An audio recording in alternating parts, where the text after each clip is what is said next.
11 of the country's sharpest lawyers had failed, but a humble janitor would, in mere minutes, unearth the solution to a multi-million-dollar problem.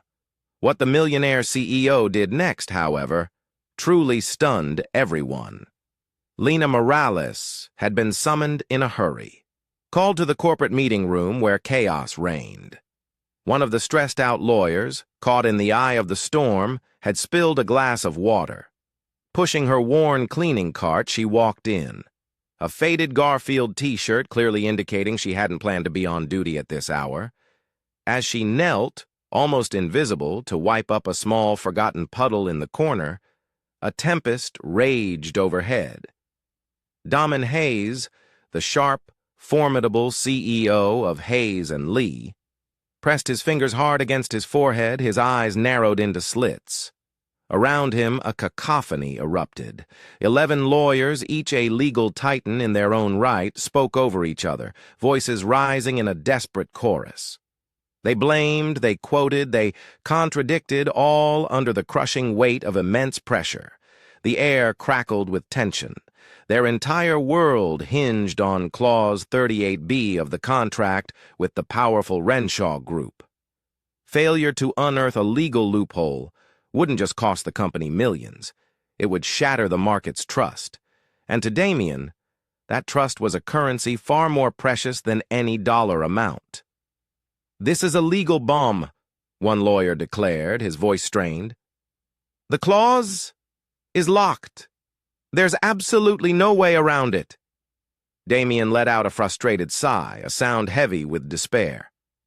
"And to think," he muttered, glancing at the polished, anxious faces, "you studied at Harvard, Yale, and Columbia, just to stand here with nothing." Lena continued her work, a quiet shadow gliding gracefully through the back of the room, her mop a silent extension of her movements. Her eyes, seemingly focused elsewhere, subtly swept across the chaos. But then as she glanced up at the whiteboard where Clause 38B was prominently displayed, surrounded by frantic notes and legal jargon, she spoke, her voice surprisingly casual amid the storm.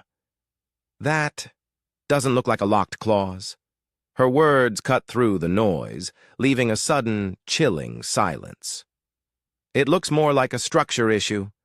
It was written backwards from the logic found in Article 127 of the Federal Contract Code."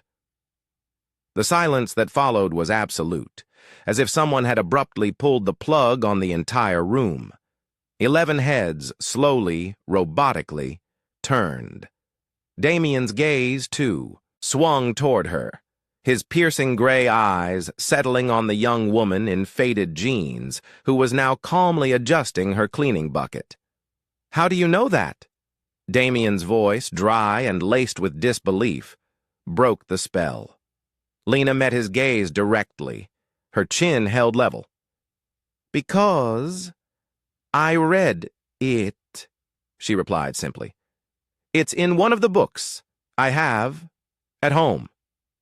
"What kind of book?" he pressed, a flicker of something unreadable in his eyes. "Civil and contract law," Lena stated, her voice even. "I have a whole set. A professor who used to live in my neighborhood gave them to me. I read one chapter every night after my son goes to bed." A derisive cough broke the quiet from one corner of the room. Another lawyer, clearly offended, scoffed. "With all due respect, ma'am, this is a professional setting." Lena merely offered a faint smile. "And what I said," she countered, her tone perfectly even, "was it wrong? Because if it's just about the uniform, I can wear a suit tomorrow. I actually bought one by accident, thinking it was a sweatshirt." Damien studied Lena with the intensity of a man attempting to decipher an unbreakable code. "Did you study law?" he finally asked. 3 years, she confirmed, her gaze unwavering. "I was 1 year away from graduating, but life got in the way. Working became more urgent than studying, but I never stopped reading. I just never got the degree." Slowly, deliberately, Damien rose to his feet. He walked, unseeing, past the bewildered lawyers, as if no one else in the room existed. His focus was solely on Lena. He stopped a few feet away, his presence commanding. "Repeat what you said," he instructed, his voice low but firm. "In detail." Lena placed the mop down, her movements unhurried, and began to cross her arms. Clause 38B was written with a structure that depends on the conditional paragraph in Section A14, she explained, her voice steady and clear. But it directly conflicts with Article 127 of the Federal Code. That opens a door for it to be voided due to interpretive ambiguity, especially if you argue it based on the precedent in Garfield versus Dakota Energy, 2019. Another silence fell. This time, no one coughed. Damien kept his eyes fixed on her, his expression unreadable. For the first time in years, his face betrayed no judgment. It was as if he was seeing something that simply didn't fit into the neat spreadsheets and predictable analyses he was accustomed to. "You read the Garfield versus Dakota case twice," he stated, his voice quiet. "The defense's argument was brilliant, but I would have ended it with a different quote. I thought the final one was weak." One of the lawyers tried to interject, a note of desperation in his voice. "This can't be right. The analysis was done by experts. Maybe she's just confusing some terms." Lena merely shrugged, unperturbed. "Then read it again carefully at home," she suggested, her tone light. "It's on page 197 of Volume 2 from Professor March's series. It's a good read. After dinner." Damien crossed his arms, his face a fascinating mix of disbelief and burgeoning curiosity. For the first time all morning, he didn't look bored. He looked intrigued. "What's your name?" he asked, the question sharp and direct. "Lena Morales." "Miss Lena Morales," he repeated, the name lingering on his tongue. "Let's talk in my office." Lena blinked, a flicker of surprise in her eyes. "But the floor's still wet." "Let the lawyers step around it," he said, turning to face the stunned group. "Or is that too much to ask?" The meeting ended in silence. Lena, not quite sure if this unexpected summons was a punishment or a promotion, pushed her cleaning cart into the hallway, a crooked smile playing on her lips. Damien's office was a sanctuary of quiet, as if even the furniture understood that unnecessary noise was not permitted within its walls. Lena approached, pushing her cleaning cart, but stopped just outside the door. Not because anyone told her to, but because she instinctively knew that wasn't what he wanted from her in this moment. Inside, Damien stood by his sleek desk holding a tablet. The screen displayed a long, intricate clause, riddled with tricky commas and dense bureaucratic terms. He didn't speak immediately, simply gestured for her to sit. Lena gazed at the elegant chair, regarding it as if it were a throne from a fantastical movie. She sat slowly, consciously adjusting her faded Garfield t-shirt, which suddenly looked even more out of place than a stray cat in a courtroom. "This clause here," Damien finally began, his voice measured, "was used as a model in a merger contract between two energy companies in Florida. One of our lawyers thinks it might be useful. What do you think?" Lena's eyes quickly scanned the first few paragraphs on the screen, moving naturally, absorbing the complex language with ease. When she finished, she leaned back, her voice calm and assured. "It works if the goal is to confuse whoever reads it. This clause is certainly elaborate, full of technical terms, but it hides the main point behind 5 subjunctives and 2 ambiguities. It's a trap, and not even a particularly good one." Damien raised an eyebrow, a flicker of admiration in his gaze. "Explain." "Well, the phrase, transfer of contractual responsibility, comes before the conditional clause," Lena elaborated, her finger lightly tracing the screen. which directly conflicts with Article 21 of the Civil Code. If a careful judge reads it, they'll see it as intentional omission. You memorize articles? Damien asked, a hint of incredulity in his tone. No, Lena corrected, a small smile touching her lips. I understand the reasoning behind them. The number is just the address. The content is what matters. Damien looked at the woman before him, as if he were seeing a chess piece that had never been on the board before, and was only now realizing it was the most dangerous one in the entire game. And this one? He slid the tablet across, opening a new document. Asset protection clause in case of unilateral termination. Lena read for a few seconds, then shook her head. That's been thrown out of court at least 3 times. There's a recent case, Rowan versus Palms Trading, 2021. The side that included this clause lost because it violated the principle of good faith in contracts. The judge was clear. You can't protect assets by hiding risks in legal fine print. Damien leaned back against his desk, arms crossed. And what if I told you 3 of my most experienced lawyers approved this wording? I'd say they should read more books and fewer canned contracts. The silence in the office was broken only by the faint hum of the city outside. Damien, for the first time in years, seemed utterly unguarded, not from weakness, but from a different kind of surprise, one that bordered on admiration. How do you remember so many cases? He asked, more curious than critical. I read everything out loud, Lena explained, a small knowing smile playing on her lips. My 6-year-old can already say jurisprudence.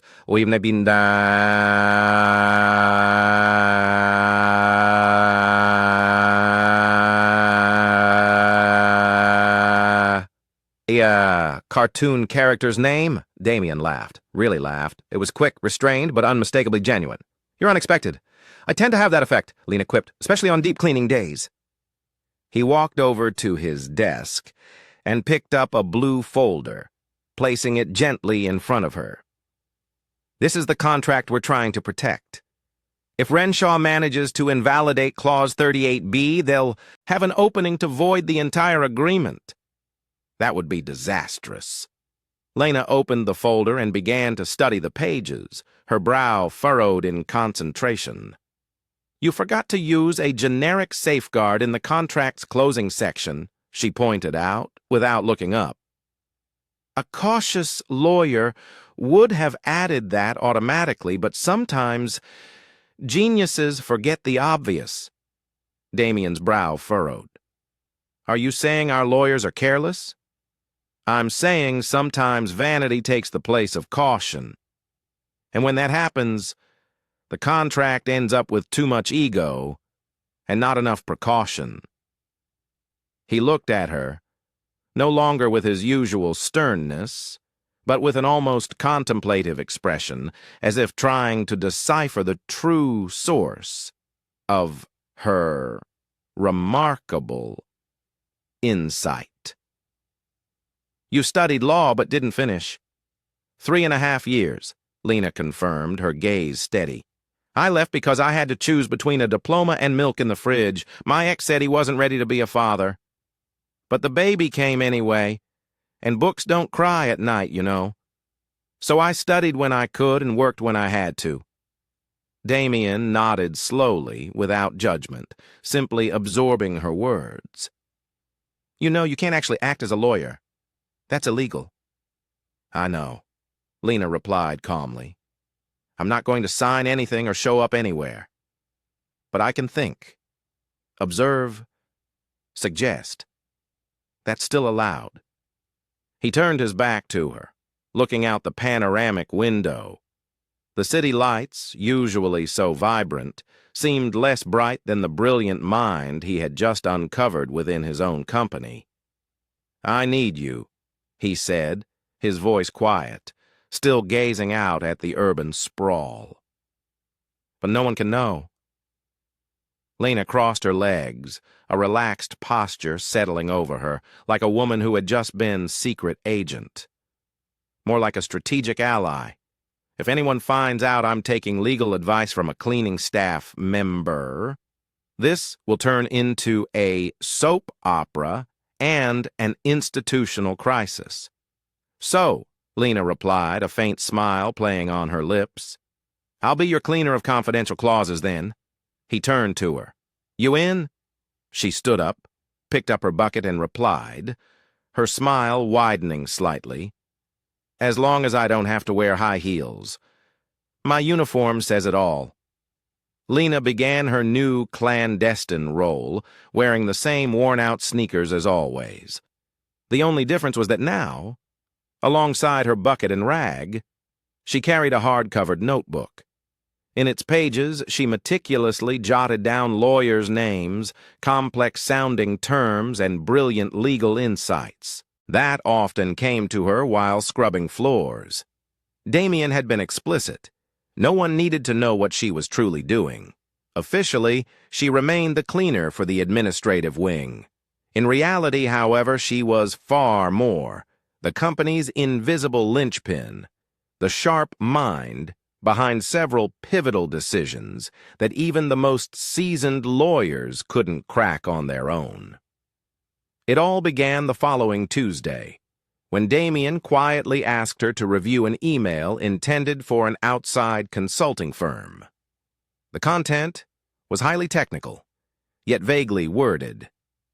Lena read it, scratched her chin thoughtfully, and then asked, Mind if I tweak it a little? Damien merely shrugged. She sat down, her fingers flying across the keyboard, and when she finished, handed the laptop back. The new paragraph read, Based on the interpretive safeguard clause in the contract signed by both parties and backed by federal law, Article 64C, we believe the proposed contract revision lacks sufficient basis and therefore is not advisable. Sincerely, P.S., if you disagree, we're happy to discuss it over coffee. Just bring cookies. Damien raised an eyebrow. Cookies? Technical term to lighten the mood, Lena explained, a twinkle in her eye. They'll laugh, but they'll also know you're serious. Without another word, Damien clicked send. Before long, Lena started receiving quiet, almost clandestine requests.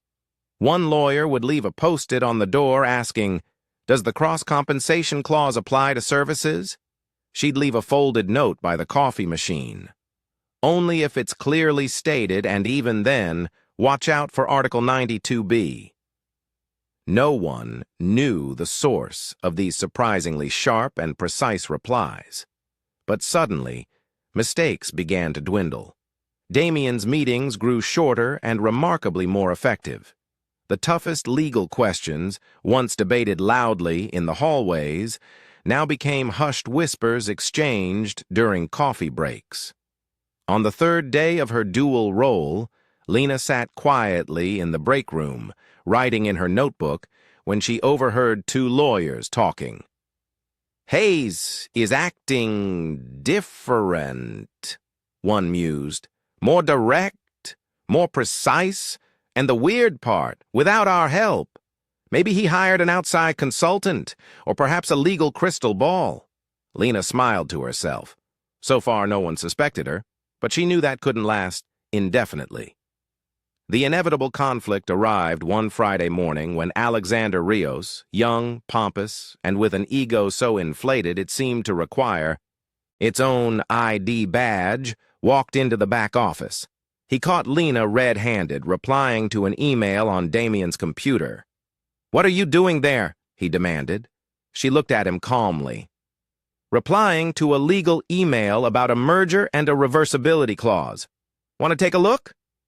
He stormed over, outraged. "This is a clear violation of procedure. You're not even supposed to use this system. You're just a cleaning lady."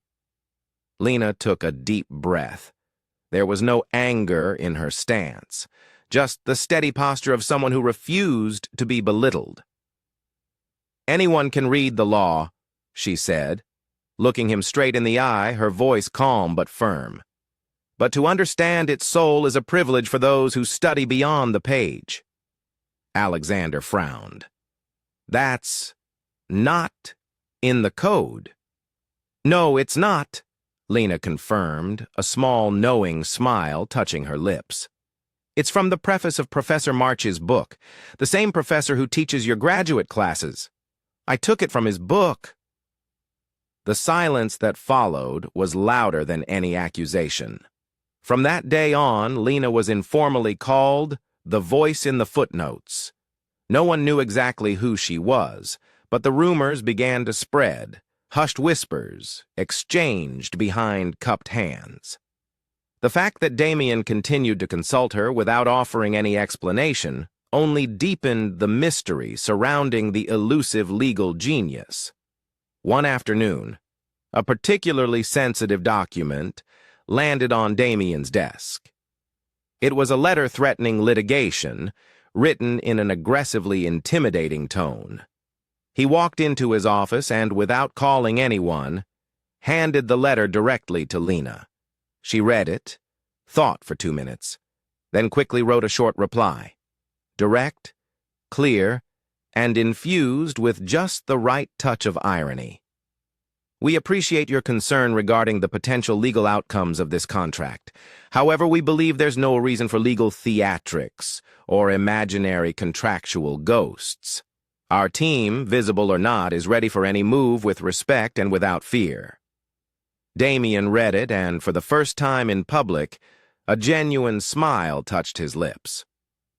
That same week during a break, Lena walked past the meeting room where 2 interns were debating whether or not to activate a joint liability clause in a partnership agreement. It depends on how the bond was formed, Lena said, still walking. The 2 young men looked at each other, bewildered. What do you mean? One asked. She turned back with a smile. If the joint responsibility was set by agreement, then yes. But if it's assumed just by interpretation, you risk canceling the original intent. It's Article 265. Good luck, gentlemen. And she walked away as casually as if she had only commented on the weather. Watching everything unfold from his office, Damien did something unusual. He wrote her name down in a notebook he never used, a private personal act.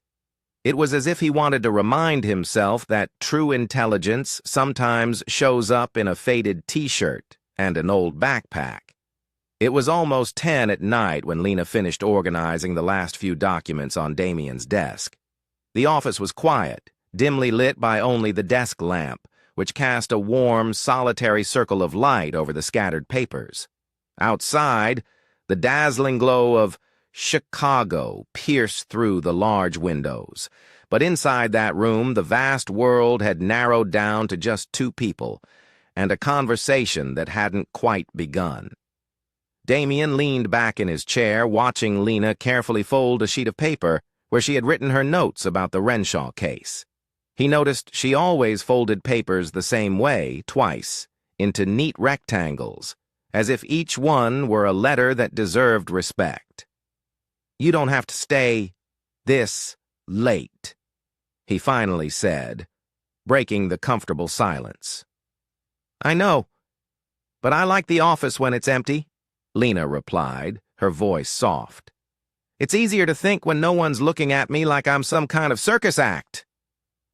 She placed the last book into her bag and sat in the chair across from him. It wasn't the elegant armchair she used during formal meetings, but a simple wooden chair, making her feel more present, more real. Can I ask you something? Damien leaned forward, his elbows resting on his knees. Sure, Lena said, a hint of playfulness in her tone. But if it's about case law, I charge extra after 9. He offered a brief smile, but his expression quickly turned serious. Why did you study law? I mean, what made you choose that field? Lena took a deep breath, as if opening a drawer she hadn't looked inside in a long time. My father was a construction worker. He died when I was 16 in a work accident. The company he worked for tried not to pay compensation to my mom. They said he wasn't wearing safety equipment, that it was his fault. A complete lie.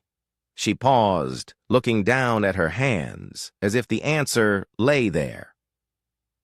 My mom didn't know how to fight back.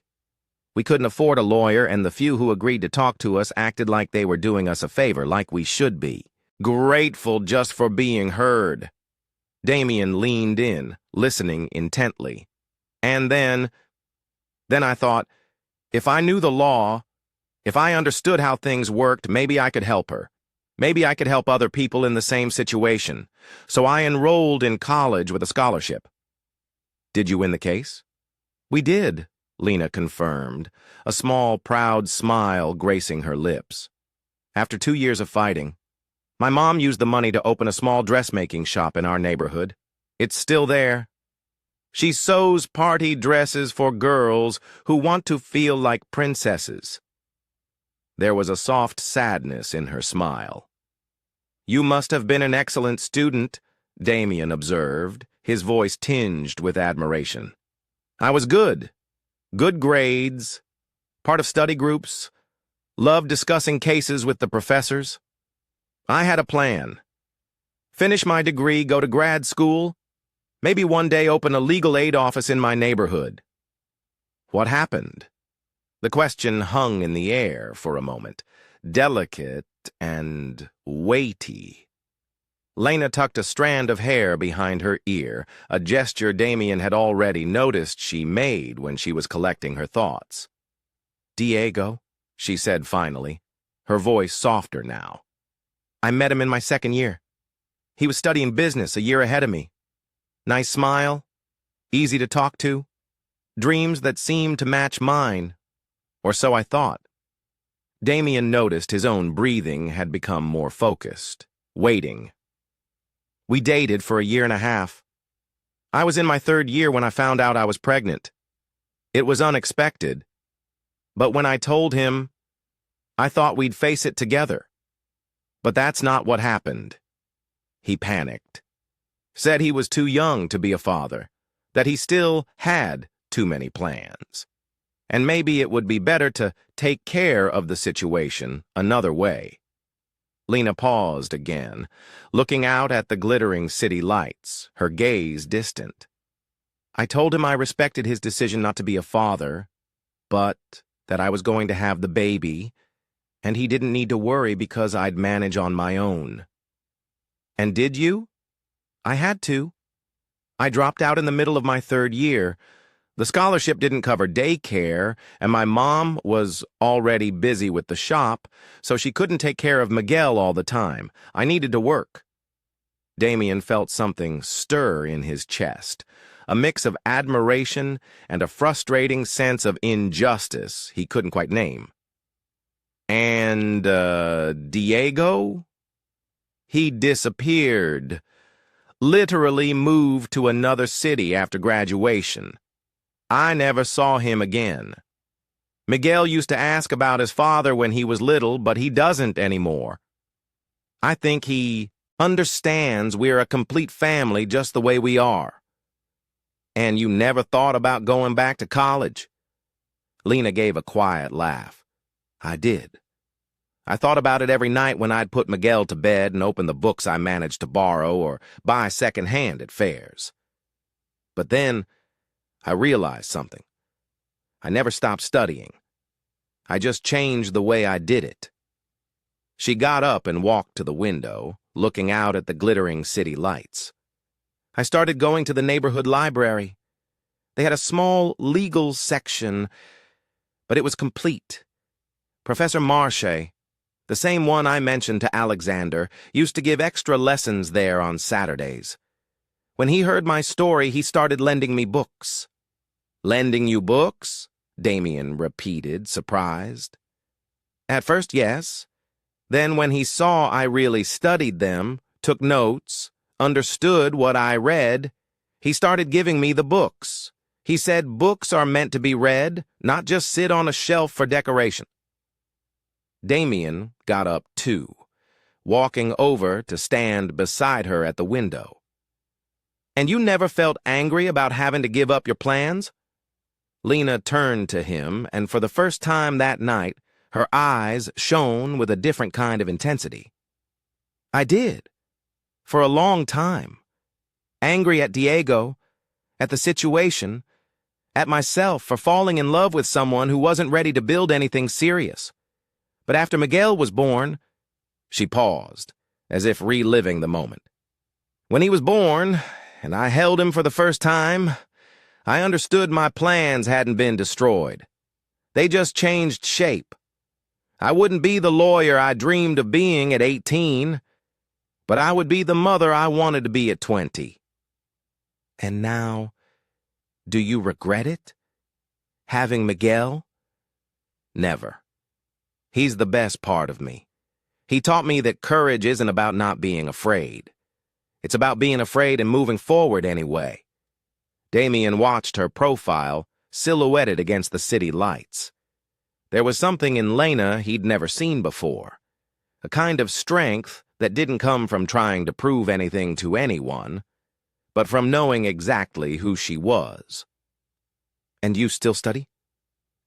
Every night, after he falls asleep, I open my books.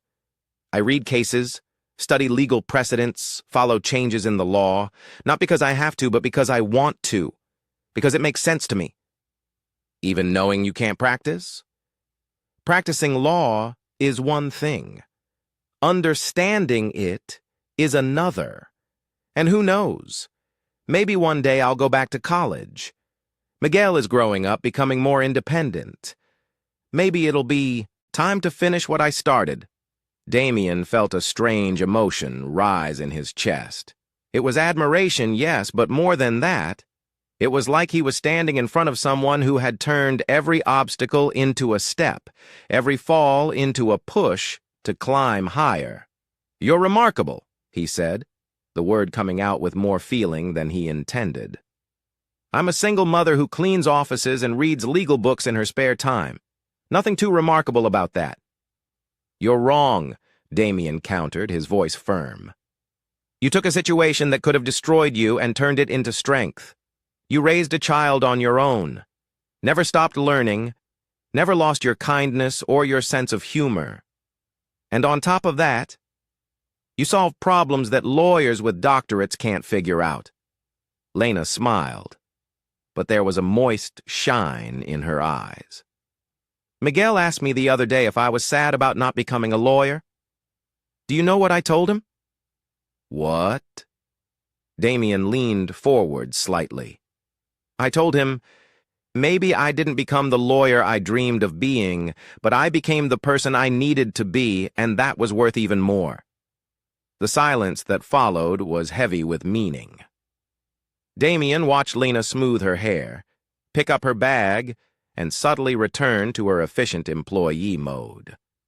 But something had fundamentally changed in those minutes. An intimacy had formed, a mutual understanding that went far beyond a professional partnership. "I need to go," she said, her voice soft. "Miguel goes to bed early, but he likes me to be there when he wakes up in the middle of the night. Sometimes he has nightmares." "Of course. Thank you for sharing that with me." "Thank you for listening." She walked to the door but turned before leaving. "And Damien, this conversation stays between us, all right? Not because it's a secret, but because it's personal. Of course." Then she left. Damien was alone in the office, looking at the simple wooden chair where she'd been sitting. For the first time in years, he felt small, not in a diminished way, but in a profoundly humble one, as if he had just met someone who made him question everything he thought he knew about strength, determination, and true worth. The next day, Damien arrived at the office earlier than usual, not because he had urgent meetings or documents to review, but because he wanted to observe. He wanted to better understand the woman who had, in a single conversation, shifted his entire view of intelligence and character. He positioned himself, strategically in the break room, where he could see the main hallway. At 8:15 a.m., Lena walked in, clad in her blue uniform and carrying her old backpack. But Damien saw her differently now. Every move she made seemed to tell a story. Every smile she gave to coworkers showed a kindness that went beyond mere politeness. He watched as she stopped to help an intern who had accidentally dropped a stack of papers. Instead of simply helping to pick them up, she meticulously organized them by date and handed them back with a light-hearted joke about how papers seemed to have a life of their own in law offices. The young man laughed, genuinely relieved, and thanked her profusely. Later, during a meeting with the legal team, Damien caught himself wondering what Lena would say about each point being made. When one of the lawyers suggested a particularly strategy he knew was weak, he almost murmured, "Lena would say that has a loophole in Clause 3. But he held back. At lunchtime, he saw her sitting alone in the courtyard, eating a sandwich and reading a thick book on constitutional law. It didn't feel like a performance. She wasn't trying to impress anyone. It was pure, genuine interest. A true passion for learning. Damien realized he was feeling something he couldn't quite name. It wasn't the kind of physical attraction he'd felt for other women. It wasn't just the professional respect he had for competent colleagues. This was deeper, more complex. It was admiration mixed with profound curiosity, respect blended with an urgent desire to know more, to understand how such a brilliant mind had developed and thrived in such challenging circumstances. He was utterly fascinated by how she turned difficulty into insight, and every obstacle into an opportunity to grow. By the end of the day, as the office began to empty out, Damien asked Lena to join him for a conversation. "I have something for you," he said, handing her an envelope. Lena opened it and found a check, a significant amount, enough to cover several months of expenses. "What's this?" she asked, puzzled. "A bonus," Damien explained, "for all the help you've given me, for solutions none of my lawyers could come up with." Lena looked at the check for a few seconds, then handed it back. "I can't accept this." "Why not?" "You deserve it. The value you bring to my work is worth far more than this." "Exactly why I can't accept it." Damien frowned, genuinely puzzled. "I don't understand." Lena sat in the same simple wooden chair she'd used the night before. "If I accept this check, you'll feel like we're even, like you paid for my knowledge, for my help, and I'll feel like someone who got compensated for being useful. But that's exactly what I'm doing. Compensating someone who's been helpful." "No, Damien. I'm not a favor. I'm value." The words hung in the air, filled with dignity and quiet resolve. "You don't get it," she went on. "I don't help you because I need money. I help you because I enjoy it, because it makes sense to me, because I finally get to use everything I've learned. Money would turn this into a transaction. But what we have here is a partnership." Damien put the check away, feeling both turned down and profoundly impressed. "Then how can I give back?" "Keep letting me be involved. Keep trusting my judgment, and maybe, just maybe, see me as a person, not just a cleaning lady who happens to know the law." At that moment, Damien realized what he was feeling. He was falling in love, not with Lena's looks, not with how useful she was at work, but with her very essence, her integrity, her mind, her unwavering spirit, her ability to turn any situation into a chance to grow. And that scared him more than any lawsuit he had ever faced. Thursday morning began like any other at Hayes and Lee. Lena arrived right at 8, greeted the front desk staff, and made her way to the administrative floor with her cleaning cart. What she didn't know was that just a few feet away, Marcus Thompson, a second-year intern and part-time aspiring influencer, was discreetly recording a video for his TikTok channel. Marcus had been curious about the buzz around the office, rumors of a mysterious invisible consultant who had been helping Damen Hayes with complex cases. When he saw Lena patiently explaining to two other interns the difference between a termination clause and a cancellation clause, he decided it was perfect content for his social media. "Look, it's simple," Lena said, leaning on a broom as she gestured. "A termination clause is like a breakup where you just can't agree on movies anymore. It's over, but no one did anything wrong. Now, a rescission clause, that's when one person was secretly eating all the popcorn. That's a breach of trust." The interns laughed, and one of them, intrigued, asked, "What if someone lied about liking horror movies just to impress the other?" "Well, my friend," Lena chuckled, "that's misrepresentation.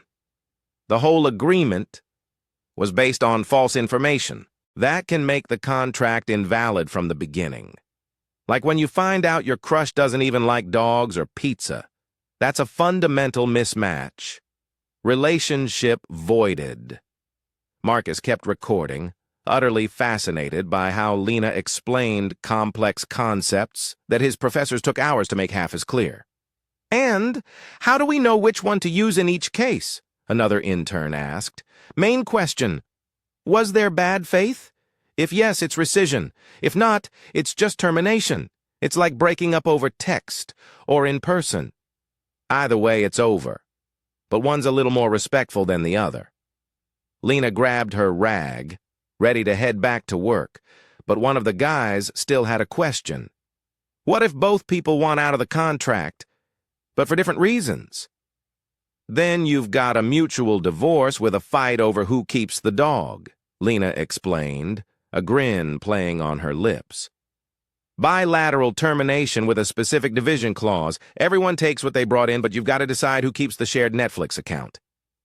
The three of them burst out laughing, and Marcus ended the recording with a close-up on Lena's face as she gave a relaxed wave to the camera. "Folks," he narrated, his voice buzzing with excitement, "you've just watched the best contract law class in history, taught by the most unlikely expert at the fanciest law firm in Chicago. Now this is what access to knowledge looks like." Marcus posted the video on TikTok at 2 p.m. with the caption, "POV. The janitor at your office explains contract law better than your Harvard professor. Simple law, wisdom without diplomas. Legal legend." What happened next even surprised Marcus. Within 2 hours, the video had garnered an astonishing 50,000 views. After 4, it surged to 200,000. By the end of the day, it had soared past 500,000, its comments section exploding with excited remarks from law students, lawyers, and professors alike. "This woman explained in 2 minutes what my professor couldn't explain in a whole semester," one commented. "Does anyone know where she teaches? I'm dropping out of college to study with her," another declared. "Finally, someone who makes law make sense." And then the widespread disbelief. "Wait, she's a janitor. How is she better than a Harvard PhD?" The video was shared rapidly in WhatsApp groups at law schools across the country. It went viral on Twitter under the hashtag #JanitorJD, and Instagram lit up with stories quoting Lena's brilliant explanations. The Legal News site. Legal News shared the clip with the headline, "Cleaning staff member teaches contract law goes viral on social media." Another prominent outlet, Law for All, ran a full article titled, "The Accidental Educator Who's Changing How We Talk About the Law." But the real explosion happened when the hugely popular page, Legal Memes, posted an image of Lena holding her broom next to 11 solemn lawyers in robes, with the caption, "The janitor who outsmarted 11 doctors of law." The meme took off like wildfire. Dozens of versions followed. "When the janitor knows more than your lawyer," Plot twist. The smartest person in the office doesn't have a degree. She cleans the floors and your legal arguments. The next morning, Lena arrived at work with no idea what had happened. She was greeted with curious stares, hushed conversations, and a few knowing smiles. She only realized something was up when the receptionist, barely containing her excitement, showed her a phone. "Lena, you've gone viral," she exclaimed. "Over 2 million views." Lena watched the video with an amused look, shaking her head. "That Marcus, I always thought he recorded too much." "You're not mad?" the receptionist asked, surprised. "Why would I be? Did I say anything wrong?" "No, but you didn't ask to be filmed." "That's true, but I didn't say anything classified either, and from the comments I'm seeing, people are learning. That's a good thing." When Damien arrived at the office an hour later, there were already 3 calls from journalists waiting, 2 emails from TV producers wanting to interview the viral janitor, and a message from Human Resources asking how to handle the unprecedented situation. Damien called Marcus in right away. "You had no right to film an employee without permission," Damien stated, his voice tight with controlled anger. "Mr. Hayes, I didn't know it was going to go viral like that," Marcus stammered. "It was just a silly video for my followers." "Take the video down now." "But, sir, it's already been shared thousands of times. Even if I delete it, it won't make much difference. And, well, technically, I recorded it in a public area of the office, and she didn't say anything about not wanting to be filmed." Damien took a deep breath, trying to control his irritation. He wasn't angry about Lena's unexpected fame, but worried about the potential consequences for the firm. The company could be questioned about its hiring practices, about why a cleaning staff member possessed such advanced legal knowledge, about the overall competence of the legal team. He called Lena in for a private talk. "Lena, we need to talk about this situation. The video, I saw it. It's funny, but do you understand the implications? The press might want to talk to you, dig into your story, ask why you're not practicing law. And I'll answer with the truth. That I studied law. Didn't finish because of personal reasons, but kept studying because I enjoy it. What's the problem?" "The problem is this could create an awkward situation for the firm. People will question our competence, ask why we rely on a cleaning staff member to solve complex cases." Lena crossed her arms, taking on a more serious tone. "Damien, are you embarrassed by me?" The question caught him off guard. "That's not it." "Then what is it? Did I share any confidential information, break any protocol, disrespect a client?" "No." "But then let me ask you something. Would you rather have a team that pretends to know everything, or someone who really understands the subject no matter their job title?" Damien was silent for a few seconds. "You're right. I'm sorry. It's just, this kind of attention could complicate our partnership." "Our partnership has always been complicated, Damien, since day one, and it still worked." She stood and walked to the window. "You know what I think about that video? If people laugh at me, I hope they learn something in the process. How many law students do you think understood concepts that were stuck in their heads just because I used analogies with relationships and Netflix? Probably a lot. Then the video served a purpose. And if it causes any problems for the firm, we'll deal with them. But I'm not going to hide just because people found out intelligence doesn't come with a diploma." Damien watched her once again, impressed by her ability to turn a potentially messy situation into an opportunity for profound reflection. "You're not afraid of being judged." "Damien, I'm a single mother, a cleaner who studies law in her breaks. If I were afraid of judgment, I wouldn't even leave the house. What matters to me is, am I doing something useful? Am I helping someone? Am I being true to myself? And are you? I am. So let the memes come. The interviews, the questions. I'll answer everything as naturally as I explain contract clauses. That afternoon, when 3 more news outlets reached out wanting to interview the cleaner who had become a viral phenomenon, Damien didn't try to block them. Instead, he simply asked Lena if she needed anything. "Just promise me one thing," she said. "What?" "If any journalist asks about my boss, tell them he's the smartest person I know, because it's true and because intelligence recognizes intelligence." It was official. Damien was completely in love. The case Renshaw versus Hayes and Lee was scheduled for Monday at 9 a.m. in the Chicago Superior Court. It was the kind of trial that would determine not only the firm's financial future, but also its reputation in the market. $60 million were at stake, plus the credibility Damien had meticulously built over 15 years of work. On the Friday before, the tension in the office was palpable. The lawyers reviewed arguments, double-checked precedents, and exchanged nervous looks in the hallways. Everyone knew the defense strategy hinged on a complex interpretation of Clause 38B, the very clause Lena had flagged as problematic weeks before.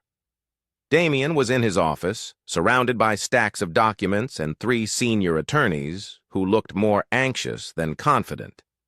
"The argument is solid," said Robert Chen, the most experienced on the team. "But the prosecution will go after our interpretation of the safeguard clause." "And if they cite the Morrison versus Atlantic precedent?" asked Sarah, second in command, her voice laced with worry. "Our defense will be weakened." Damien rubbed his temples. He had studied the case for weeks, but something still bothered him. There was a piece of the puzzle that didn't quite fit. That was when Lena knocked on the door. "Excuse me, can I come in?" Of course. She was carrying a tray with coffee and a folder tucked under her arm. "I brought you some coffee," she said, placing the tray on the table. "And well, I heard you talking about Morrison versus Atlantic." Robert raised an eyebrow. "And you're worried about the wrong precedent." The room fell silent. Lena placed the tray on the table and opened her folder. "The Morrison versus Atlantic ruling was partially overturned 6 months later by Hamilton versus Shore Industries. The interpretation you're worried about is no longer valid." Sarah quickly flipped through her documents, her eyes wide with surprise. "That's not in our research." "That's because it was published in a lesser-known journal, not the major law reviews," Lena explained calmly, "but it completely changed the legal precedent. What you should be watching out for is Nelson versus Phoenix Corp. from 2 months ago." Damien leaned forward, his gaze intense. "Explain." The Nelson case introduced a new way of interpreting ambiguous clauses in merger contracts. If the prosecution cites that case, then yes, you've got a problem. But you also have a solution. She pulled up a chair and sat down between them, spreading papers across the table. In Nelson, the judge used a strictly literal reading of the law, ignoring the historical context. But there's an older case, Fitzgerald versus Morgan Steele from 1987, that perfectly fits our situation. Over the next 2 hours, Lena completely restructured the defense strategy. She didn't just point out weaknesses in their original arguments. She built a solid new approach based on precedents the other lawyers weren't even aware of. "You should be the one in court on Monday," Robert said, clearly impressed. "I can't. And I won't." "Why not?" "Because that's not where I belong. I belong here, helping you get ready. Damien's going to shine in that courtroom, and you'll all see why he's one of the best attorneys in Chicago." On Sunday night, Damien called Lena. I'm nervous. Nervous or insecure? What's the difference? Nervous means you know you're prepared, but your heart's still racing. Insecure means you're not sure you're up to it. Then I'm nervous. Good. That means you care about the outcome. Now tell me, what's the central point of our argument? For 40 minutes, Lena had him go over the key points again, tested his responses to possible questions, and reminded him of the crucial precedents. By the time they hung up, Damien felt a surge of confidence for the first time in weeks. On Monday morning, the courtroom was packed.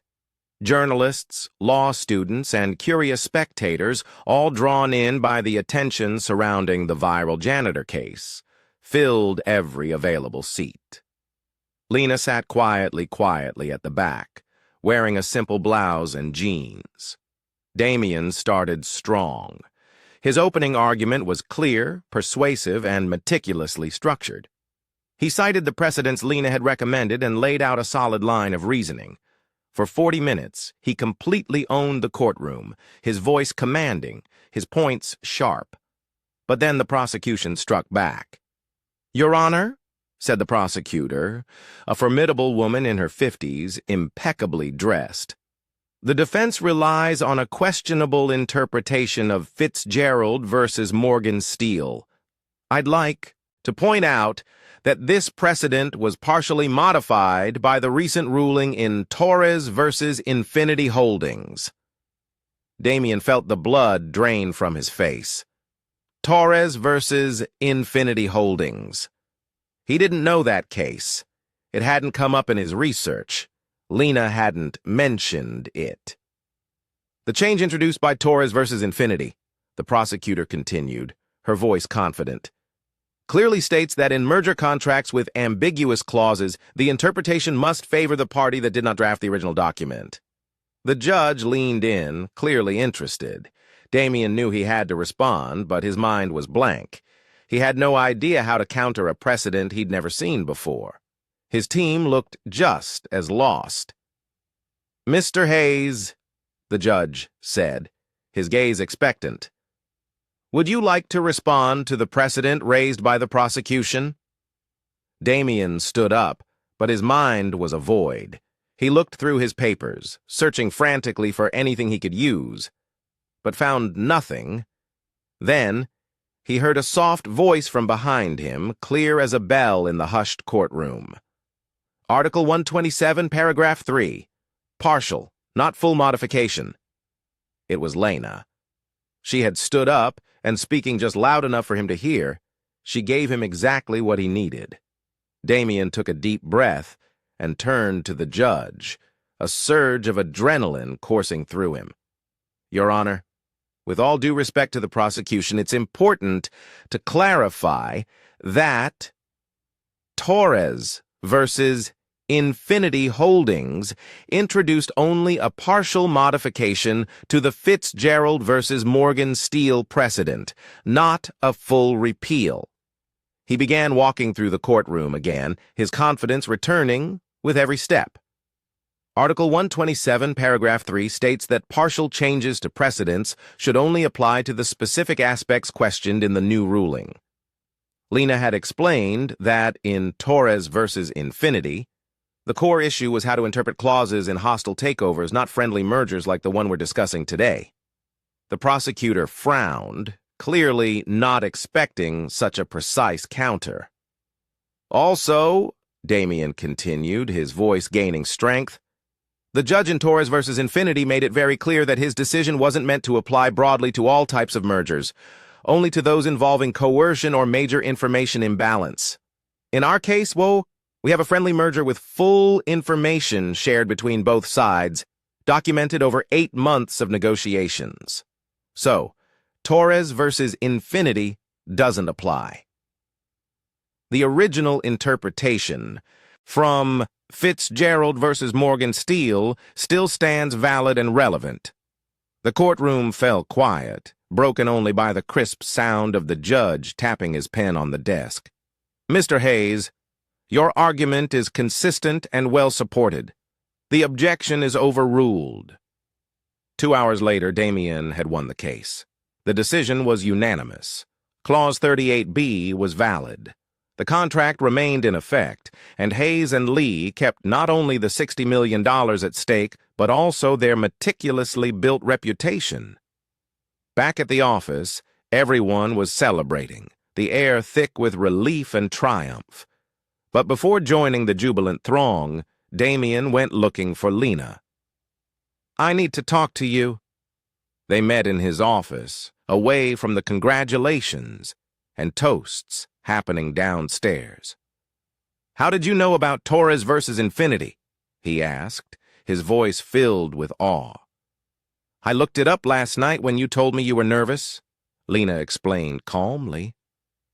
"I figured I'd check if any recent cases could cause problems for our strategy. I found 3, including that one." "And why didn't you tell me before?" "Because you were already under pressure. And I knew that if it came up, you'd be able to handle it, with the right info, in the moment." Damien sat on the edge of his desk, looking at her intently. "Lena, you saved my career today." Lena offered a soft smile. "You saved your own career. I just whispered a tip." "No, it was much more than that. You've been helping me from day one." He stepped closer, his gaze unwavering. "I want to make it official. Will you be my personal assistant and lead legal advisor? Full salary, full benefits, and the recognition you deserve." Lena's eyes welled up, a mixture of shock and joy. "Are you serious?" "Completely. This isn't a favor, this isn't charity, it's respect for your professional value." I accept." They hugged. It was a professional hug, but it lasted a few seconds longer than it needed to. That evening, Damien organized a celebration dinner at Rosewood, one of Chicago's most elegant restaurants. The entire legal team was there, along with several important clients. When Lena arrived, Damien almost didn't recognize her. She wore a simple navy blue dress, elegant but understated, and her hair, usually tied back, was loose, framing her face softly. She looked beautiful, yet still completely herself. During the dinner, she spoke with ease about complex legal cases, made people laugh with her creative analogies, and carried herself with a quiet confidence that had nothing to do with her clothes or shoes. Damien couldn't take his eyes off her all night. The way she gestured while explaining a point, the way she smiled when someone asked a smart question, the way she treated everyone, from the waiter to the top partners, with the same warmth and respect. At the end of the night, as the group began to leave, Damien offered to drive Lena home. "You don't need to. I can call an Uber." "I insist. After everything you've done for me, it's the least I can do." On the way, they talked about the trial, her new role, and a few last details of the case. The conversation flowed easily, punctuated by quiet moments that felt natural, not awkward. When they arrived at Lena's building, Damien turned off the engine. "Lena," he said, turning to her. For a moment, they just looked at each other, the city lights painting soft shadows on their faces. Something had been building for weeks, an unspoken connection, a quiet pull. Damien leaned in and kissed her. It was gentle at first, uncertain, then deepened, a tender exploration. Lena responded, her hands instinctively touching his face, lost in the sweetness of the moment. When they pauses made an idol and both of them were breathless. That was a mistake, Damien said, his voice suddenly tense, his eyes wide with a panicked realization. "What? It shouldn't have happened. You work for me now. This complicates everything." "That was inappropriate." Lena stayed silent, taking in what he'd said, her expression carefully blank. "Damien, it's best if you forget that ever happened, please." She looked at him for a few seconds, then got out of the car, without another word.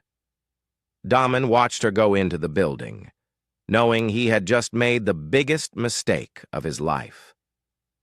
The next morning, Damien arrived at the office 2 hours earlier than usual. He hadn't slept well, replaying the moment of the kiss, and most of all the look on Lena's face when he said it had been a mistake. The way she had looked at him, not angry, but with a quiet disappointment that was 1,000 times worse, had haunted him all night. At 9 a.m., when Lena arrived for work, she found a magnificent bouquet of white roses on her new desk, a real desk with drawers and everything, now placed proudly on the administrative floor.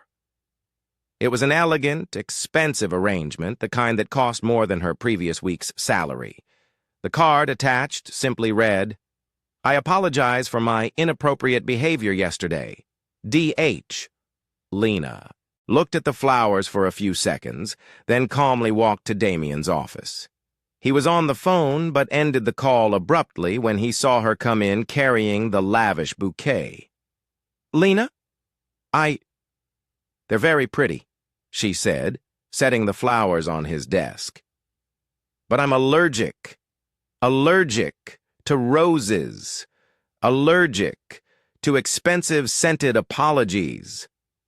She left a small folded note next to the bouquet and walked out before he could reply. The note read, "Next time you want to apologize, try talking. Flowers die in a week. Honest words last forever." Over the next few days, Damien tried to approach her in more subtle ways.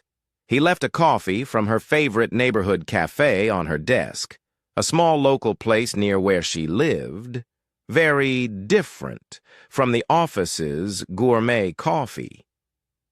Lena thanked him politely, drank it, but made it clear that professional courtesy didn't erase personal discomfort. When he offered to help organize the legal library she had requested for her new office, Lena replied, "Thank you, but I'll manage. I always have." There was no hostility in her voice, just a firm setting of boundaries that hadn't existed before that unresolved kiss. On Wednesday, Damien tried a different approach. During a meeting about a new case, he asked for Lena's opinion in front of the entire legal team. "Our new advisor certainly has a valuable perspective on this issue," he said, looking directly at her. Lena answered with perfect professionalism, gave precise suggestions, and helped resolve a deadlock that had stalled the discussion for 2 hours. But when the meeting ended and the other lawyers left, praising her contribution, she turned to Damien, her voice low. "Don't use my work to try to fix what broke outside of it. That's not what It is, and you don't need to. My work speaks for itself. It always has. I don't need you to validate me. Professionally, to make up for what happened personally." On Thursday, Damien left a book on her desk, New Precedents in Contract Law, a collection released just the week before. It was exactly the kind of reading he knew she'd love. Lena flipped through it, clearly interested in the content, but returned it at the end of the day with a small post-it. "Thanks for the loan. I've already ordered my own copy." On Friday, when Damien tried to start a conversation about a case they were reviewing together, Lena gently interrupted. "Damien, can we set some rules?" "Of course. First, my work stays excellent because I love what I do, not because you need me. Second, our professional partnership is solid and will stay that way. Third, what happened in the parking lot stays in the parking lot. And the fourth rule, stop trying to make up for what you said with small gestures. If you really believe it was a mistake, then it was. That's it. Let's move on." Damien nodded slowly, but there was something in his eyes that Lena chose not to interpret. Over the weekend, Miguel was playing in the living room when he saw the same black car outside that had dropped his mother off the night before.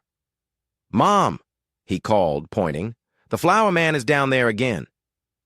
The flower man? Lena walked to the window. The one who sent the white flowers you gave back. The same one who brought you home after the fancy dinner.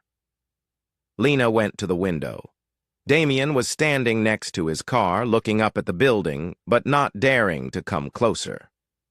"Miguel, come here," Lena said. The boy came over curious.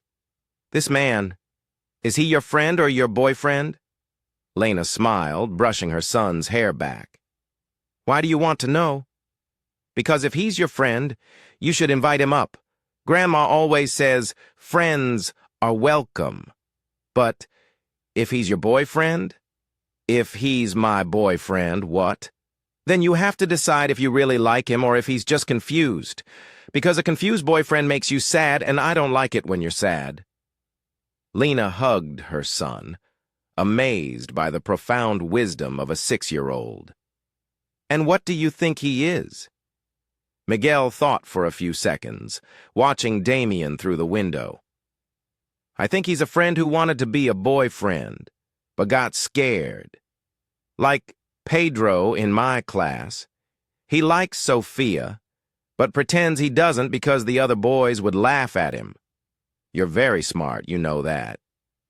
Grandma always says that. She also says, grown-ups can be sillier than kids sometimes." Lena laughed, still watching Damien on the street below. "You know what? Your grandma's right."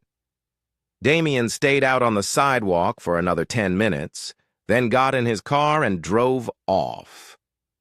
Lena stood at the window, thinking about her son's words and about the complex feelings she wasn't quite sure how to name.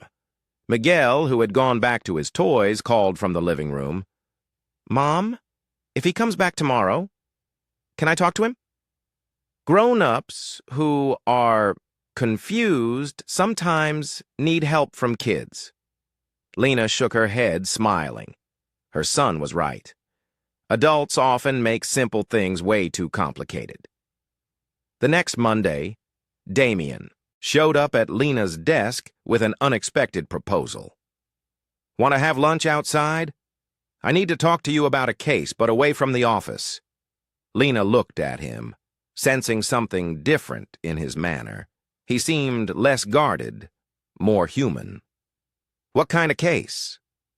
"The kind that can't be solved with case law." They went to a small cafe downtown, far from the upscale restaurants Damien usually frequented. It was a simple place with worn wooden tables and a handwritten menu on a chalkboard. The kind of place where Lena felt completely at ease. Damien ordered a sandwich he barely touched, while Lena ate her salad, watching him fidget nervously with a napkin. "So," she said after a few minutes of silence, "what kind of case has you, this unsettled—" "I'm the case." She stopped eating and waited. "Lena, I don't know how to handle what I'm feeling." "And what are you feeling?" Damien took a deep breath, as if preparing for a courtroom confession. "Ever since you came into my life, everything's changed. The way I work, the way I think, the way I exist. And that scares me." "Why does it scare you?" "Because I've never felt this way before. I've never admired someone so much. I've never wanted so badly to be near someone, to hear what they think, to understand how they see the world." Lena set her fork down and gave him her full, unwavering attention. "Are you confused because you fell in love? Or because you fell in love with me?" The question caught him off guard. "What's the difference?" "The difference is that maybe you're not used to women who don't need you. Just the real you." Damien frowned. "What do you mean?" "The women you've known before. They needed your status, your money, your influence. I don't need any of that. And that leaves you with no reference point, doesn't it?" He sat in silence for a few seconds, taking in her words. "Maybe you're right." "It's not a maybe. You've spent your whole life being needed by people for the wrong reasons. With me, you're just you, Damien. Not the CEO, not the wealthy guy, just the smart man who asks good questions and sometimes laughs at my bad jokes. Your jokes aren't bad. Yes, they are, but you laugh anyway. They both smiled, and the tension in the air softened a bit. So that's it, Damien said. I'm confused because you make me feel both unnecessary and essential at the same time. Exactly. You don't have to be anything but yourself, and that terrifies you. It does. Because it means if you like me, it's for me, and if you don't, it's also for me. Damien nodded, recognizing the clear, sharp truth in her words.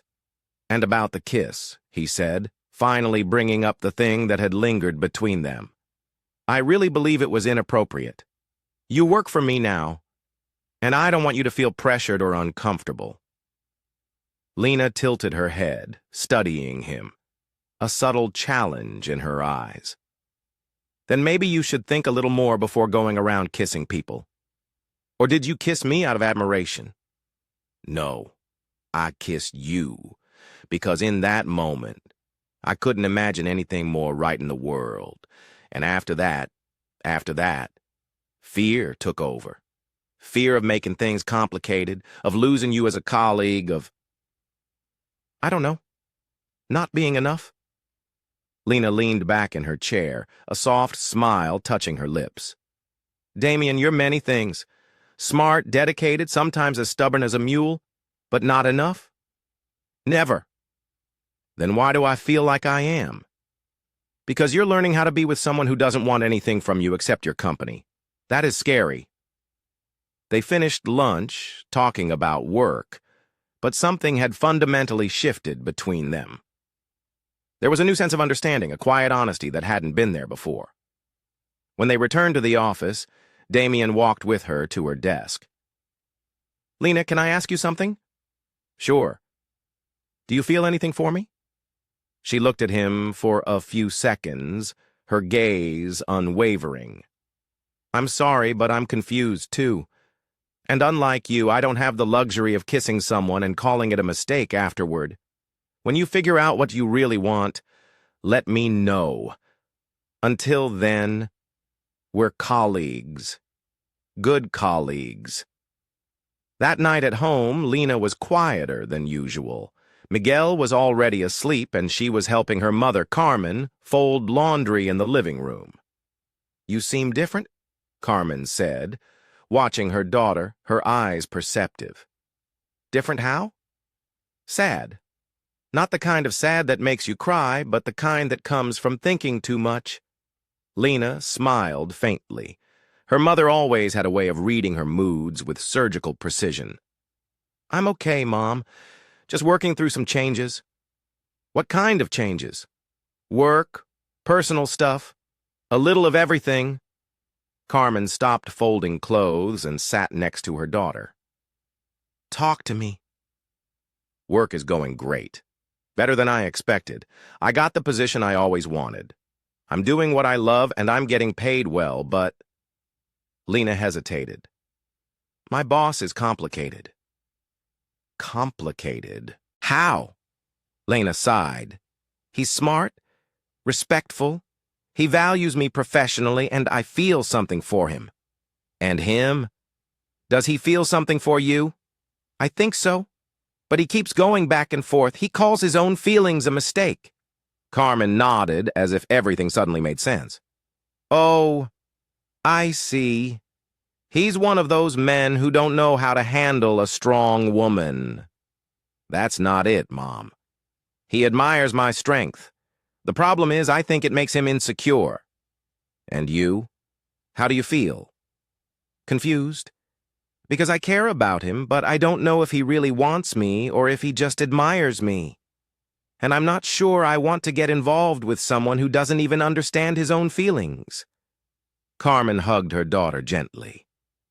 Sweetheart, sometimes men take longer to figure out their hearts.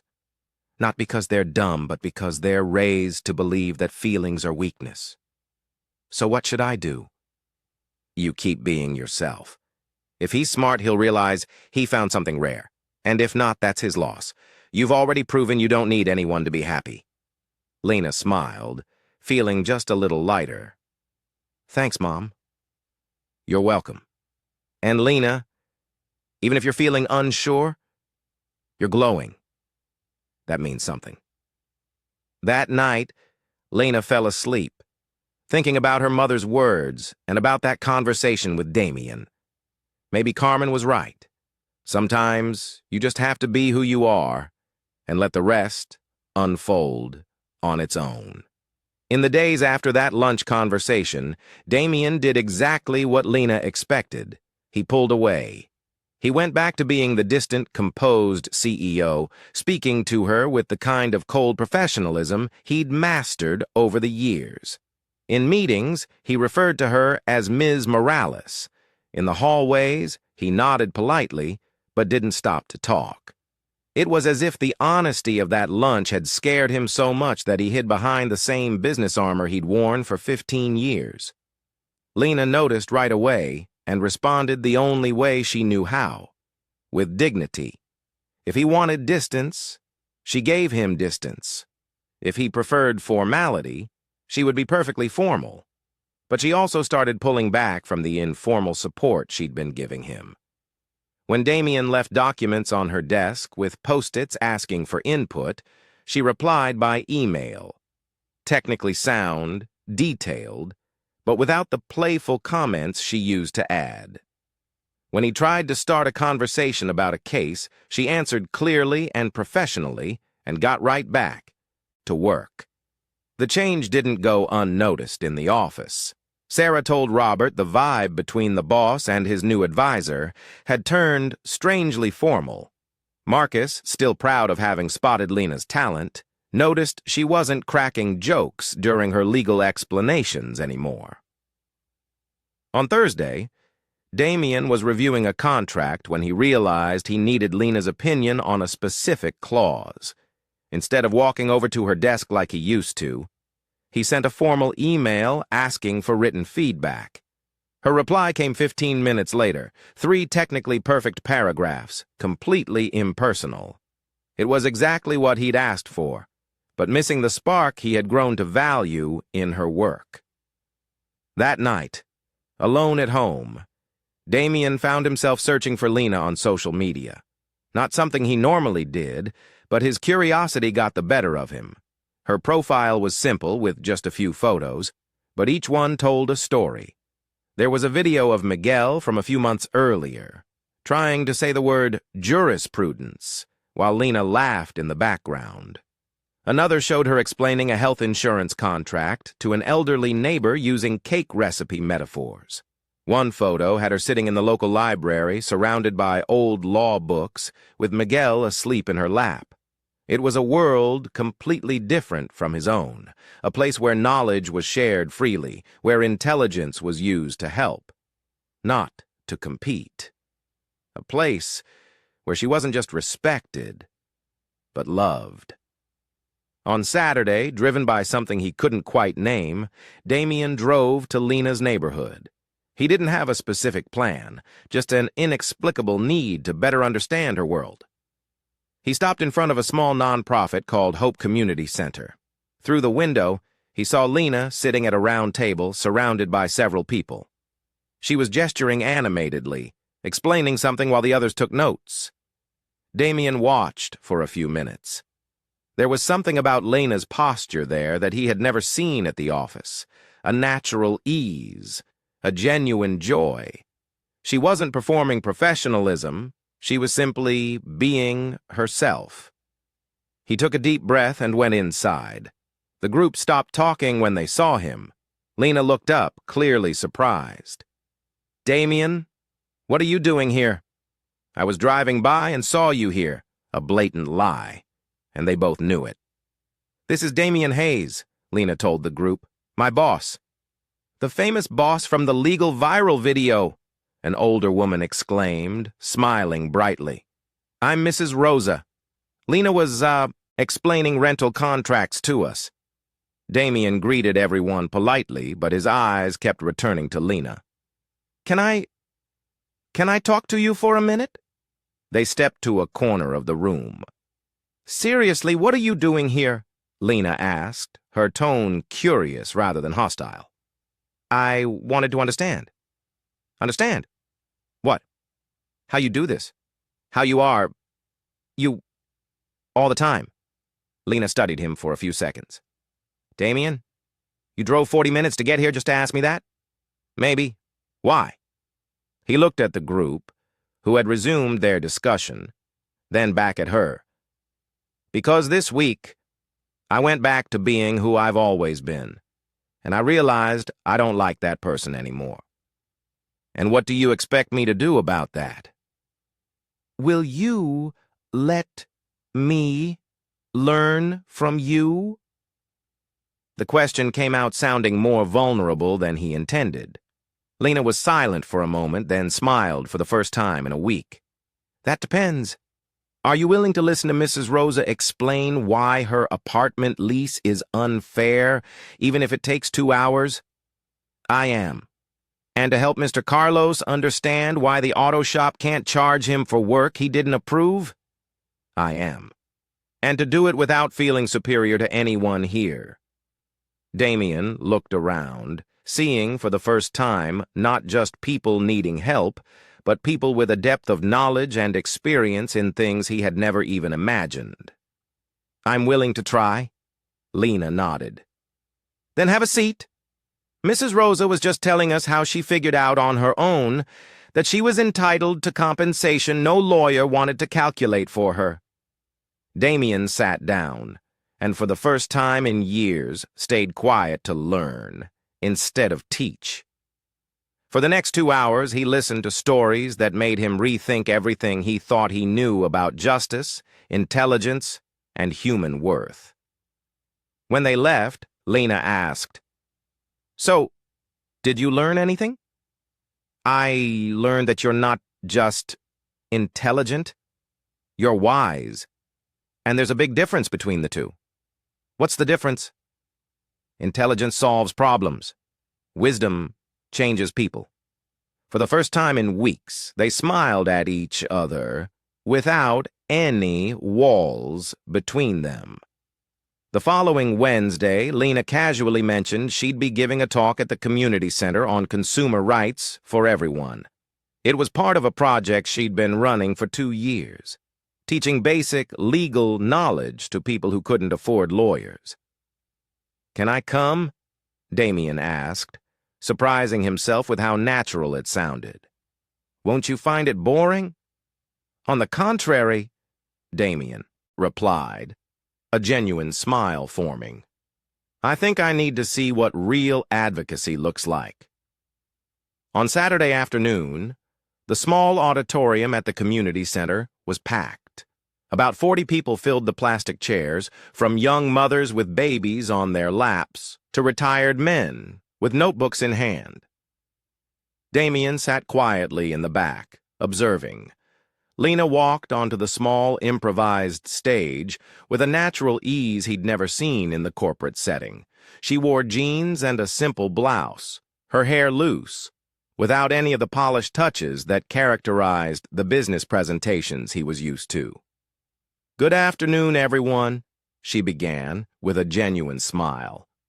"Today we're going to talk about something everyone should know: how not to get tricked when you buy something." Laughter rippled through the crowd. "First, let's agree on something. Everyone here has been tricked at least once. I have, you have, even that well-dressed gentleman in the back." She gestured discreetly toward Damien. "He's probably been tricked." More laughter followed, and Damien felt included, not singled out. The difference is, when that happens to someone with money, they hire a lawyer. When it happens to people like us, we get upset, tell our friends, and that's it. We accept the loss. An older woman raised her hand. "But Lena, Lawyers are expensive. What are we supposed to do? Mrs. Maria, that's exactly what I'm here to talk about today. You don't need a lawyer for everything. What you do need is to know your rights.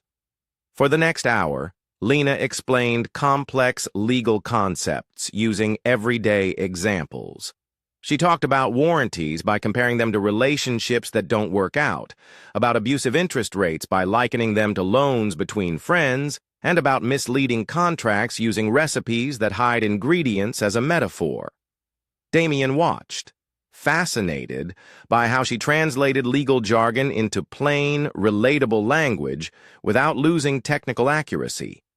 More importantly, he noticed how people saw her, not as someone superior doing intellectual charity, but as a true ally. When a young man asked how to dispute a wrong charge, Lena didn't just explain the steps. She wrote a sample letter on the board and gave tips on tone and how to build a strong argument. Education is the one kind of power no one can take away from you, she said as she ended the session. And knowing your rights is part of that education. Don't let anyone tell you this is too complicated for you to understand. If I could learn while cleaning offices and reading borrowed books, you can too. The audience broke into heartfelt applause. Several people came up afterward to ask specific questions, thank her, or just talk. Damien watched as Lena gave each person the same undivided attention and respect, no matter how big or small their question was. An elderly woman held Lena's hands and said, her voice trembling with gratitude, "Sweetheart, you're an angel in our lives. Without you, I never would have solved that problem at the phone company. Mrs. Conciso, you solved it. I just showed you the way." When the crowd finally thinned out, Damien stepped closer. That was incredible. It was just a basic talk. No, it was so much more than that. They walked to the parking lot in silence, Damien seemingly deep in thought. "Can I ask you something?" he said finally. "Of course. How do you manage to be so important in people's lives, without even realizing it?" Lena stopped walking. "Damien, I'm not important. I'm just sharing what I know. That's exactly it. You don't hold on to knowledge to have power over people. You use knowledge to give people power." He looked at her with a mix of admiration and something close to sadness. "You're everything I wanted to be and never could." "What do you mean?" "I spent my whole life collecting knowledge to stand out, to be better than others. You use yours to lift people up. It's the complete opposite of everything I've built." Lena gently touched his arm. "Damien, it's not too late to change how you use what you know." "You think so?" "I'm sure of it." At that moment, Miguel came running out of the community center, followed by Carmen. "Mom, you are amazing!" the boy shouted, throwing himself into Lena's arms. "Miguel, this is Damien. Damien, my son Miguel, and my mother Carmen." Miguel looked at Damien with curious eyes. "You're the guy with the black car, the one who's always confused." "Miguel!" Lena scolded, embarrassed, but Damien laughed. "Yeah, that's me, the confused one." Carmen held out her hand with a warm smile. "Nice to meet you, Damien. Lena talks a lot about you. I hope it's good things." "It is. She says you're very smart, but that you still need to learn how to trust your feelings more." Lena blushed. "Mom, what?" "It's true." Carmen turned to Damien. "Can I give you a piece of advice, son?" "Please." "My daughter's not complicated. She just won't accept being treated like a second choice. If you like her, be brave enough to admit it. If you don't, be honest enough to let her move on." Damien nodded, touched by Carmen's gentle honesty. "Thank you for the advice, Mrs. Carmen." "You're welcome. And now you're both having dinner with us. I made lasagna for an army, and I won't take no for an answer." Miguel grabbed Damien's hand. "Do you like lasagna? Grandma makes the best in the world." Damien looked at Lena, who gave a little shrug and a smile. "Looks like your evening is all planned out." Looks like it. And for the first time in years, Damien felt truly at home. Dinner at Carmen's had changed everything, not just for Damien and Lena, but in how they related to each other. In the weeks that followed, they went back to working together as naturally as before. But something had fundamentally shifted. There was a new sense of honesty between them. Every conversation felt deeper.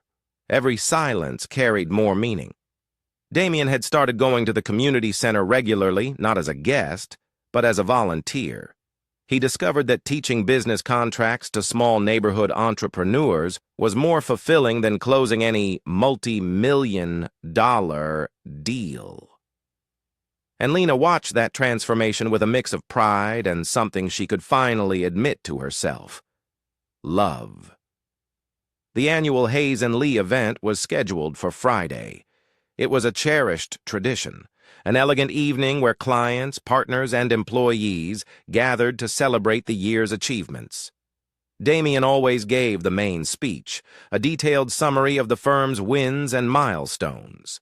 But this time would be different. That morning, he went looking for Lena. "I need you to be there tonight. I always help organize the events. Of course I'll be there." "No," he clarified, his gaze intent. "I need you there as Lena, not as an employee." She looked at him, puzzled. "What are you planning?" "Something I should have done a long time ago." That evening, the main hall of Hayes and Lee had been transformed. Golden lights shimmered, elegant floral arrangements adorned every surface, and soft music filled the air. About 200 people mingled, sipping cocktails and chatting animatedly. Lena arrived in a simple but elegant black dress she'd bought just for the occasion. She carried a small clutch and a nervous, excited smile.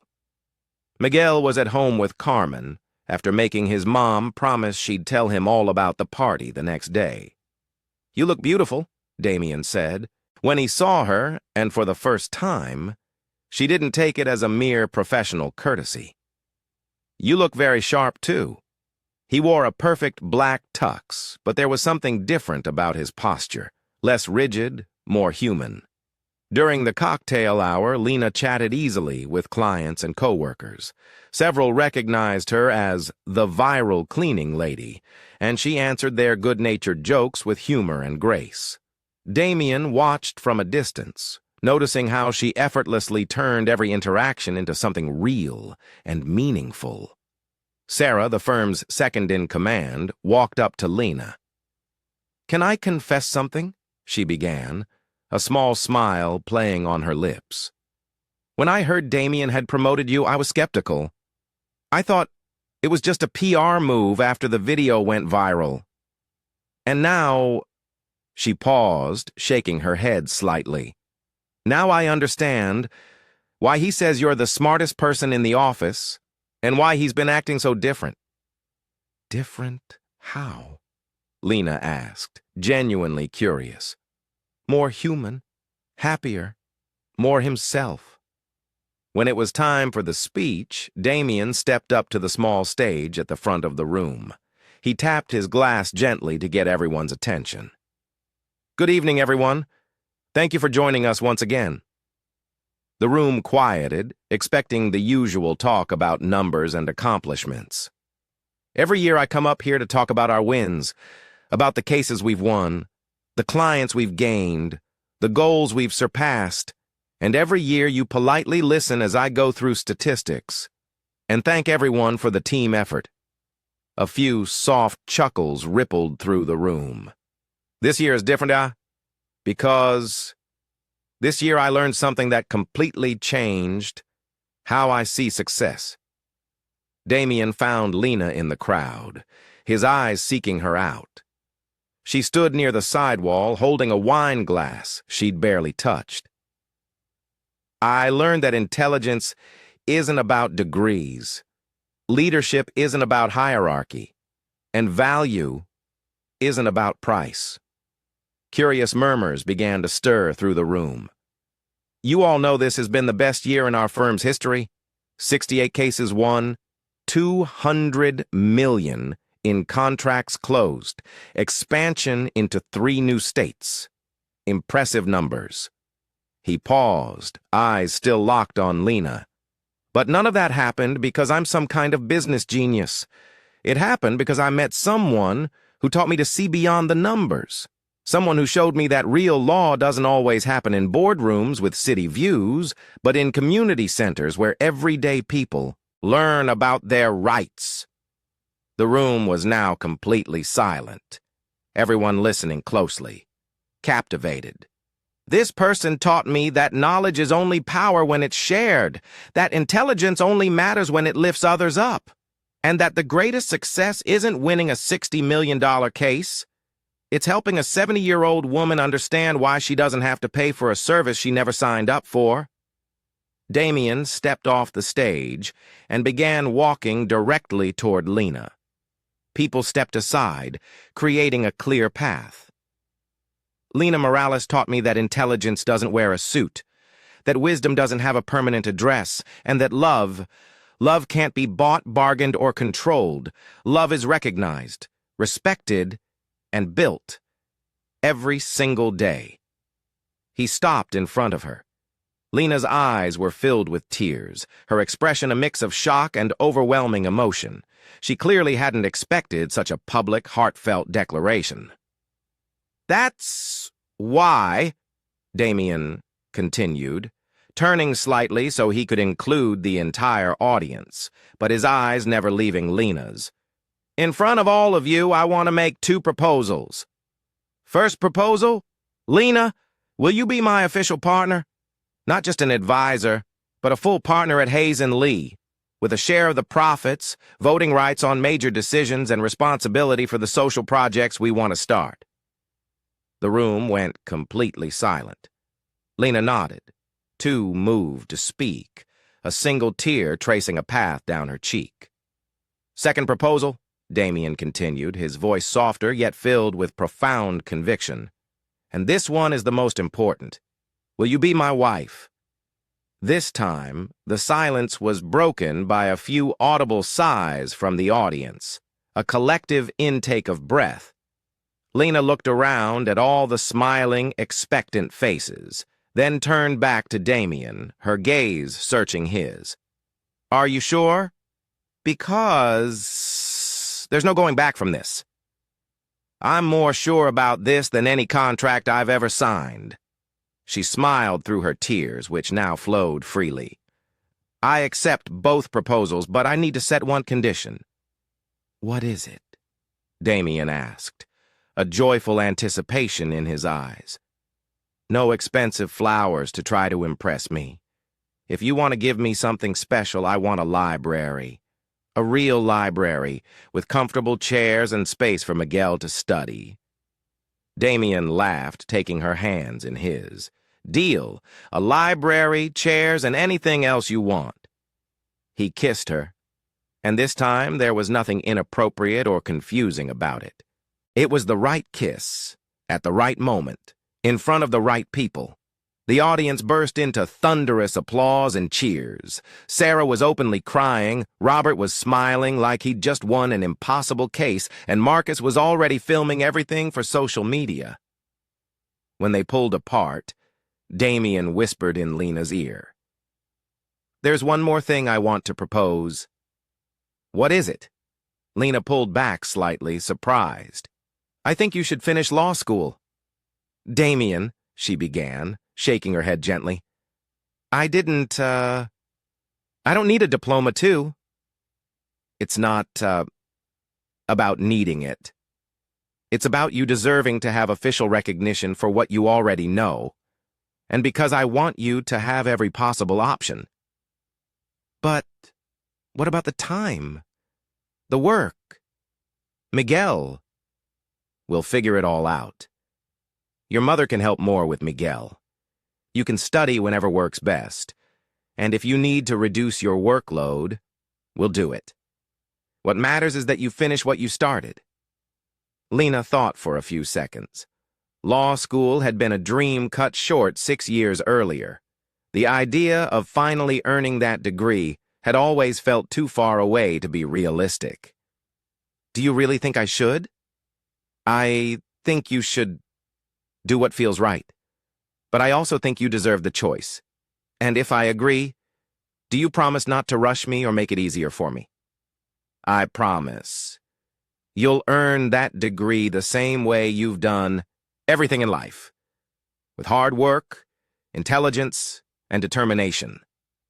Lena smiled. Then I accept. I'll finish law school, even knowing it will be a lot. Working, studying, taking care of Miguel. I've done harder things, and this time, I won't be doing it alone. Damien kissed her again, and for the first time in years, Lena felt that all of her dreams weren't just possible. They were inevitable. The following Monday, she was on the phone with the law school's office, asking about the process to re-enroll. Carmen had immediately offered to help more with Miguel, saying it was time for her daughter to finish what she started properly. And for the first time, Lena realized that having a partner didn't mean depending on someone. It meant building a life together where both their dreams had room to grow. 6 months later, at the same community center where Damien had learned the true meaning of justice, the most unusual wedding Chicago had ever seen was taking place. The decorations didn't come from a fancy magazine. They were made by Carmen's loving hands, who organized a group of neighbors to turn the small auditorium into something magical. Flowers from Mrs. Rosa's garden, fabrics borrowed from the local seamstress, lights rigged up by the neighborhood electricians. Every detail was full of history and care. The plastic chairs were decorated with colorful fabric ties. The altar was a simple table covered with a hand-embroidered cloth made by Miguel's grandmother. Instead of an expensive catering service, there was a community table where every family brought a special dish. Damien arrived early, adjusting the simple suit he'd chosen so he wouldn't look out of place. He watched the final preparations with a smile that Sarah, his former employee and now friend, would later describe as like he'd finally found his place in the world. The guests were an unlikely mix. Lawyers from the firm sitting next to cleaning staff, wealthy clients chatting with retired neighbors, law students laughing with kids from the community. Marcus, of course, was recording everything so he could create what he already knew would be the most viral wedding video in American legal history. When the simple music began to play, a playlist Miguel had helped put together, Damien took his place at the makeshift altar. For the first time in years, his hands weren't shaking from nerves. He was exactly where he wanted to be. The door opened and Lena walked in, arm in arm with Miguel. She wore a simple white dress bought at a neighborhood store and tailored by the local seamstress. Her hair was down, adorned with a single fresh flower, a sunflower that Miguel had insisted on, saying, "My mom shines like the sun." Miguel wore a little navy blue suit that made him look like a tiny lawyer. He carried a pillow with the rings, walking with a serious expression that made the whole crowd laugh through their tears. Damien watched Lena walk toward him and finally understood the true meaning of the word home. It wasn't a place. It was a person. It was this woman who had changed his entire life with her wisdom, humor, and a kind of generosity he was still learning to match. When she reached the altar, Miguel solemnly handed the rings to the officiant, Professor Marche, the same man who had lent Lena her first legal books years ago. Before the traditional vows, Lena spoke, catching everyone by surprise.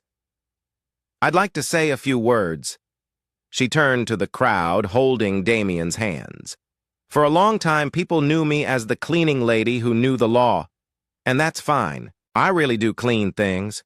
But over the years, I realized I didn't just clean floors. Her voice was steady, full of quiet emotion. I cleaned away judgments, my own judgments about what I could or couldn't achieve, other people's judgments about what it means to be smart, successful, worthy. She looked at Damien, her eyes shining. And I helped someone very special clean away his judgments, too, about what it means to lead, to love, and to be truly happy. Carmen was quietly crying in the front row. Mrs. Rosa waved her handkerchief. Sarah and Robert exchanged emotional glances. When it was time to exchange rings, Miguel walked solemnly up to Damien and whispered something that the microphone picked up. Now you're our assistant, too. Okay? The crowd burst out laughing.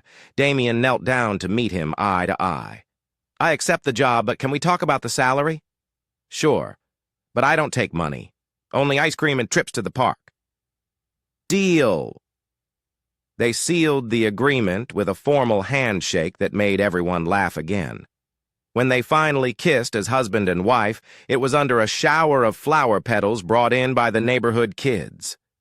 The kiss was long, sweet, and filled with promises that didn't need a contract to be kept.